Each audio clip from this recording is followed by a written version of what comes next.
আজকে এই এত খাবার আমি একাই খাবো, তাও আবার নিজে হাতে রান্না করে। আর কেন আজকে এত খাবার নিয়ে বসেছি খেতে, সেটা কি আপনারা জানেন? আজকে সেটাই শেয়ার করব আপনাদের সাথে এই ব্লগে। তো hello everyone, welcome back to my another blog. সবাই কেমন আছেন? চলে আসলাম অনেক দিন পরে আমার একটি ব্লগ নিয়ে। তো আজকের ব্লগে ফার্স্টেই দেখলেন তো আমি কত খাবার নিয়ে বসেছি, আর কেন এত খাবার খাচ্ছি, আর কেন এত রান্না হচ্ছে, সব কিছুই এখন আপনাদের সাথে আমি শেয়ার করব। তো অলরেডি আমাদের রাতের বেলা কোটাকাটি শুরু হয়ে গিয়েছে, কারণ সকাল সকাল আমাদের রান্না হবে। তো আমাদের এত কোটাকাটির মধ্যেও শুরু হয়ে গিয়েছে হালকা পাতলা নাস্তা করা। ফার্স্টে আম্মা খানো খেলাম, এরপরে চা খেলাম। তো দেন সকাল সকাল ঘুম থেকে উঠেই আমাদের 2 ডেস্ক ভরা রান্না শুরু হয়ে গেছে। রান্না হবে আজকে মাংস দিয়ে খিচুড়ি। উফ, খুব মজাদার একটি খাবার। এবং রান্নাতে হেল্প করছে আমার 2 ফ্রেন্ড, আমি সুমাইয়া, আর রান্নাটা করছে আমার বড় আপু। আর রান্নাটা কেন হচ্ছে সেটা তো আপনারা সবাই শুনতে চাচ্ছেন, তাই না? এই রান্নাটা হচ্ছে শুধুমাত্র আমার বোনের পক্ষ থেকে। আজকে এতিম মাদ্রাসাতে আমার বোন নিজের হাতে রান্না করে খাওয়াবে, কারণ আমার বোন আর কখনো পারবে কি পারবে না নিজের হাতে এতিমদেরকে রান্না করে খাওয়াতে, সেজন্য আজকে নিজের হাতে রান্না করে খাওয়াচ্ছে। কেন পারবে না সেটাও তো আপনাদের প্রশ্ন, তাই না? কারণ আমার বোন দেশের বাহিরে চলে যাচ্ছে, তার অলরেডি ভিসা কমপ্লিট হয়ে গিয়েছে এবং তার টিকিটও ফাইনাল হয়ে গিয়েছে।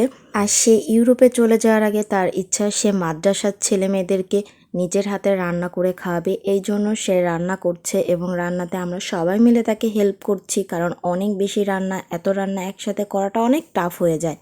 এজন্য বড় আপু রান্না করছে, সাথে আমরা সবাই মিলে তাকে হেল্প করছি, কারণ অনেক বেশি রান্না একা হাতে করতে তার কষ্ট হয়ে যাবে। এজন্য আমরা সবাই মিলে তাকে হেল্প করছি। কিন্তু আজকে এই ভয় জবাব দিতে লেগে ভিডিওটা দেখে আমার মনটা খুব খারাপ লাগছে, কারণ আমি আমার বেস্ট ফ্রেন্ডকে হারিয়ে ফেলছি। কারণ আমার বোন ছিল না, সে ছিল আমার বেস্ট ফ্রেন্ড। তার সাথে আমার সম্পর্কটা সবসময় বন্ধুত্বর মতো ছিল।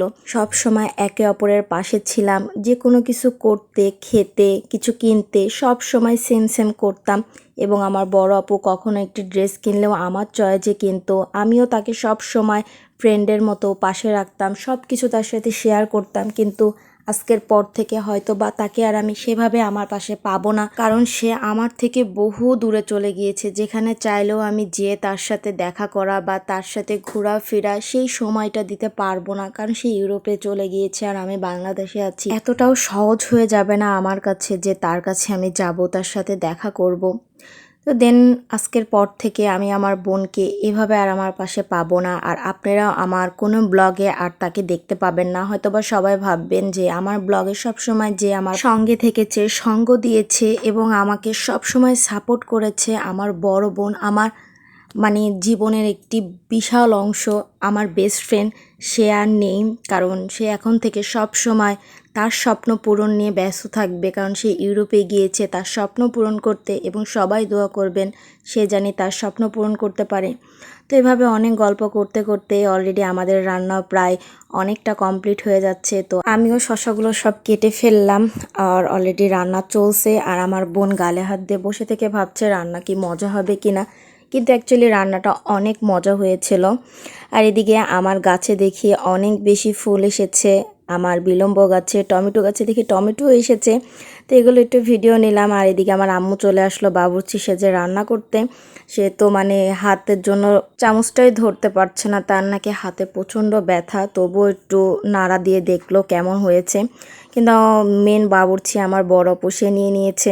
এদিকে আমিও এসে মাংসগুলো সব ঢেলে দিলাম, আমিও হেল্প করছি। সবাই মিলে এভাবে রান্না করে শেষ করছি, কারণ আজকে মাদ্রাসার ছেলেদেরকে খাওয়াবো, তারা জানি খেয়ে তৃপ্তি পায় এবং আমার বোনের জন্য জানি অনেক অনেক দোয়া করে, কারণ সে তার স্বপ্ন পূরণ করতে অনেক দূরে চলে যাচ্ছে। কিন্তু আর কে কি করবে জানি না, আমি আমার বোনকে অনেক বেশি মিস করবো, দেন মিসও করছি, কারণ তাকে ছাড়া আমার সময়টা ভালো কাটছে না। কারণ সে থাকা অবস্থায় আমার সময়গুলো খুবই ভালো কেটেছে।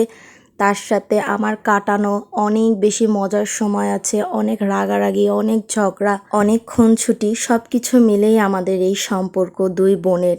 আমরা 2 বোন ছিলাম না, 2টা প্রাণ ছিলাম। আজকে 2টা প্রাণ আলাদা হয়ে গিয়েছি 2টা প্রান্তে।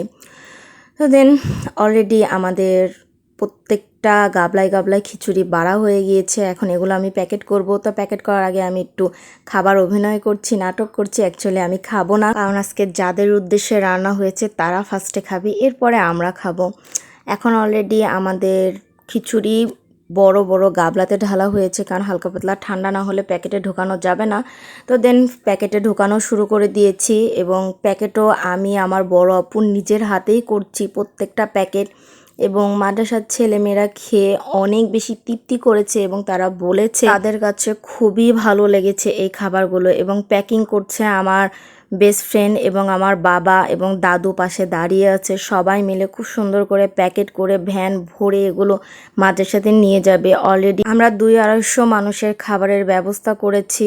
আর এদিকে আমার ফ্রেন্ড আরেকজন, সে খাবারগুলো সব বেড়ে দিচ্ছে, আর আমার বোন আমরা মিলে প্যাকেট করছি। আর এদিকে অলরেডি প্রথম একটি মাদ্রাসাতে খাবার আমার দাদুকে দিয়ে পাঠিয়ে দেওয়া হচ্ছে। আমরা অলরেডি ভ্যান রিজার্ভ করে রেখেছিলাম, আমাদের পরিচিত ভ্যান চলে এসেছে, এবং সেই ভ্যানে করেই 2 মাদ্রাসাতে বারে বারে খাবার দেওয়া হবে। তো অলরেডি আমার বাবা প্যাকেট করে আমার দাদুকে দিয়ে প্রথমে কালিকাপুর মাদ্রাসাতে পাঠিয়ে দিল খাবার, এবং পরবর্তীতে আমার আম্মুকে দিয়ে পাঠিয়ে দিবে আমার দাদুর বাড়ির এলাকাতে মালিপাড়াতে, কারণ 2টা মাদ্রাসাতে আমরা আজকে খাওয়াবো আমাদের উদ্দেশ্য ছিল। তো এদিকে এখানে মজার বিষয় হচ্ছে, আমাদের বাসার ভাড়াটিয়া আপু, সে তো গাবলা নিয়ে বসে পড়েছে খেতে। সে নাকি কাজ করতে করতে তার ক্ষুধা লেগে গিয়েছে, কিন্তু সে অ্যাকচুয়ালি কোনো কাজই করেনি। আর অলরেডি আমার আম্মুকেও আমরা ভ্যানে করে উঠিয়ে দিলাম, সেও তার শ্বশুরবাড়ি এলাকাতে চলে যাচ্ছে, কারণ অনেকটা লেট হয়ে যাচ্ছে। আমরা খুব তাড়াতাড়ি রান্না শেষ করেছি। ফার্স্টের মাদ্রাসাতেও আমরা তাড়াতাড়ি পাঠিয়েছি, কিন্তু দ্বিতীয় মাদ্রাসাতে পাঠাতে পাঠাতে আমাদের প্রায় 2টা বেজে গিয়েছে। তো আম্মুকে পাঠিয়ে আমি রুমে এসে দেখি বাবা, এদিকে দেখি আমাদের সুমাইয়া মানে এতই খিদে লেগেছে যে তার জন্য কোনো গাবলাও ছিল না, কোনো থাল বাটি কিছুই ছিল না। সে যেভাবে খেতে লেগেছে মনে হচ্ছে সে তো রাক্ষসের মতো খাবে, বাট খেতে লেগে এটা কি হলো, সে দাঁত খুঁচিয়ে খুঁচিয়ে কী করছে বারবার, মেবি দাঁত ধার দিচ্ছে। তো যাই হোক, ওকে একটু পচালাম, এবং সে বলছে আমাকে ডিস্টার্ব করো না, আমাকে খেতে দাও, কারণ তার প্রচণ্ড ক্ষুধা লেগেছে। তো খাওয়া দাওয়া শেষ করে অলরেডি সব কিছু কমপ্লিট করে এখন আমরাও যাচ্ছি দাদুর বাড়ির দিকে। দাদুর বাসাতে গিয়ে আমার কাকিদের সাথে, দাদুদের সাথে, সবার সাথে দেখা করে আসব, এবং মাদ্রাসাতে যে খাবার দেওয়া হয়েছে তাদের সাথে দেখা করে আসব। তো আজকে আমার ব্লগ এ পর্যন্ত। সবাই ভালো থাকবেন, সুস্থ থাকবেন, আল্লাহ হাফেজ।